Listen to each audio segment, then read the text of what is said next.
Sony Kids TV। Jadupur नाम के एक गांव में करतब दिखाती एक औरत एक रेड्डी के लिए गांव में आती है।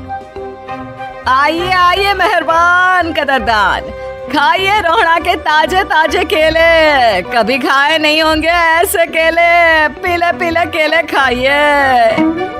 ये कहकर रोहड़ा हाथों में 4 केले लिए उन्हें सर्कल में जोर जोर से हवा में उछालती हुई करतब दिखाती है, जिसे देखकर आसपास के सारे बच्चे अपने अपने मम्मी पापा से उस औरत के पास जाने की जिद करने लग जाते हैं। पापा, ऐसा तो सर्कस में बॉल से होता है ना, ये आंटी तो केले से कर रही है। चलिए ना पापा, देखते हैं। रोहड़ा एक पतली सी तार पर चलती हुई केलों से करतब दिखाती है। आते जाते सभी लोग बाहर रुककर उसके करतब देखते हैं और वाह वाही करते नहीं थकते। जैसे ही एक आदमी पास आकर उसे पैसे देने लग जाता है, तब वो कहती है, अरे नहीं नहीं साहब, मैं करतब तो बच्चों के मन को बहलाने के लिए करती हूँ। धंधा तो मेरा केले का है। पीछे देखो मेरी रिड्डी, जो भी मेरे केले खाएगा मेरी तरह चुस्त दुरुस्त और तंदुरुस्त हो जाएगा। पता चलता है क्या कि मेरी उम्र 55 की है। अरे पर ऐसे ठंड के मौसम में कोई केला क्यों खाएगा? ये ऐसे वैसे केले नहीं है साहब, ये शरीर में गर्मी देते हैं। ठंड को दूर भगाए जो भी रोहिणा के केले खाए। पापा, अगर मुझे केले नहीं मिले तो मैं घर नहीं जाऊंगी। तभी उसके पापा कहते हैं कि बेटा, केले ठंड में कभी गर्मी नहीं देते। ये सब कहने की बातें हैं, सामान बेचने का तरीका है इनका। पर पिंकी नहीं मानती। मैं केले खाऊंगी। पिंकी की जिद के आगे नत्थू हार जाता है और उसे केले खरीद कर दे देता है। पिंकी खुश होकर केले घर ले आकर खाती है। अब मैं भी करतब करूंगी, कितना मजा आएगा। जादुई केले। पिंकी पहला केला खत्म भी नहीं करती कि वो बेहोश हो जाती है। दूसरे केले से एक काला धुआं आता है और रोहड़ा चुड़ैल बनकर बाहर निकल आती है। मेरे भूतिया केले बच्चे न खाए, ऐसा हो ही नहीं सकता। जादूपुर वालों, कब तक बचोगे? आ गई हूँ मैं रोहड़ा, जिसका कोई नहीं कर सकता सामना। रोहड़ा पिंकी को गोद में उठाकर काले धुएं में कहीं गायब हो जाती है। शाम के वक्त नत्थू घर लौटता है और पिंकी को घर में ना पाकर उसकी माँ से कहता है, माँ पिंकी कहाँ है? अरे बेटा, उसे तो तू सुबह करतब दिखाने ले गया था ना, फिर कहाँ वापस आए तुम दोनों? मुझे लगा तू उसे अपने साथ मंडी ले गया होगा। हे भगवान, मेरी बच्ची कहाँ गई? मैं उसे घर ही तो छोड़कर गया था माँ। नत्थू गांव के घर कोने में अपनी बेटी को ढूंढता है, पर उसे वो कहीं नहीं मिलती।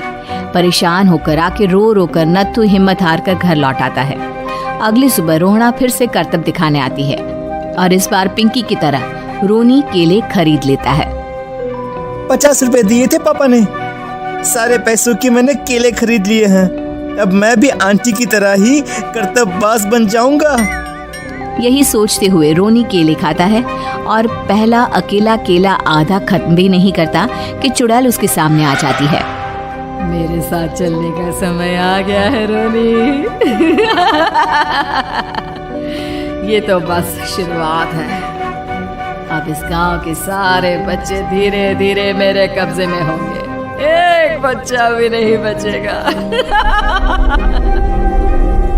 ये कहकर रोना रोनी को गोद में लेकर काले धुएं में अदृश्य हो जाती है।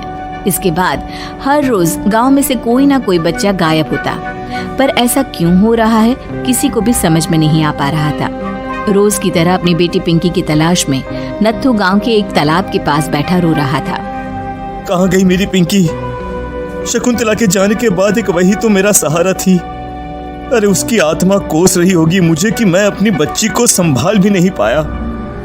नत्थू ये कहता हुआ रो ही रहा था कि तभी तालाब में से उसे शकुंतला की आवाज सुनाई देती है।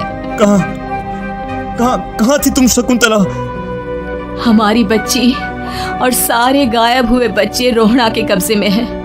वो बच्चों को जो केले देती है उससे बच्चे बेहोश हो जाते हैं और उसके कब्जे में आ जाते हैं और वो उन्हें ले जाकर काली दुनिया में ले जाती है। पर वो ऐसा क्यों कर रही है? ये मैं नहीं जानती, पर उस दुनिया का रास्ता मैं आपको बता सकती हूँ।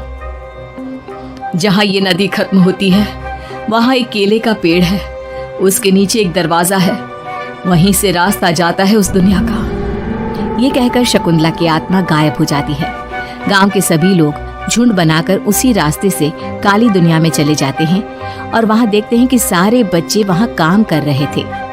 पापा मुझे ले चलो यहाँ से। पापा पापा। सभी बच्चे अपने मम्मी पापा से लिपट जाते हैं। तो तुम लोग यहाँ तक आ गए? क्यों हमारे बच्चों को पकड़ लिया तूने?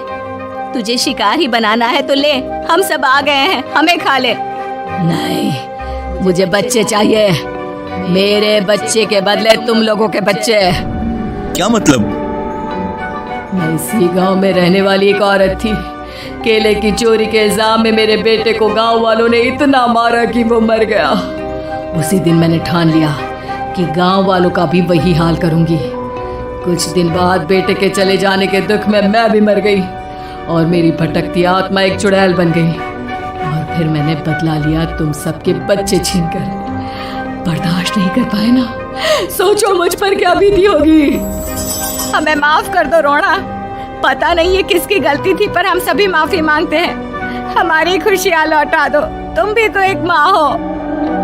गांव वालों की बात सुनकर रोना का मन पिघल जाता है और वो बच्चों को छोड़ देती है। उसके बाद काली दुनिया बच्चों के लिए जादुई दुनिया बन जाती है। अब कोई भी कभी भी वहां आ जा सकता था। Like and subscribe.